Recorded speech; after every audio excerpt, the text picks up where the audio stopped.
அன்பார்ந்தவர்களே, ஒரு சில பேர் பிரச்சனையில மாட்டிக்கிறதும் இதனாலதான், ஒரு சில பேர் பிரச்சனையில மாட்டிக்காம சந்தோஷமா இருக்கிறதும் இதனாலதான். எதுன்னு யோசிக்கிறீங்களா? அதாங்க வார்த்தை. நம்ம பேசுற வார்த்தை, இந்த பேசுற வார்த்தை ஒரு சாவியை போன்றது. எப்பேற்பட்ட இதயத்தையும் திறக்கவும் முடியும், எப்பேற்பட்ட வாயையும் மூட முடியும்.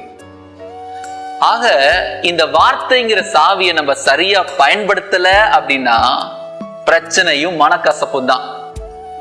அதனால அந்த வார்த்தைங்கிற சாவிய சரியா பயன்படுத்துறதுக்கு பரிசுத்த ஆவியானவருடைய துணையை நாடுவோம். பைபிளை கூட வாசிக்கிறோம். எபிரேயருக்கு எழுதிய திருமுகம் 4ஆம் அதிகாரம் 12ஆம் வசனம். எங்கள் அன்பு ஆண்டவரே, உங்களுடைய வார்த்தை எங்களுடைய வாழ்க்கையில், எங்களுடைய பேச்சுல, எங்களுடைய சொல்லுல, எங்களுடைய செயல்ல கலந்திருக்க உங்களுடைய அருளை தாங்க.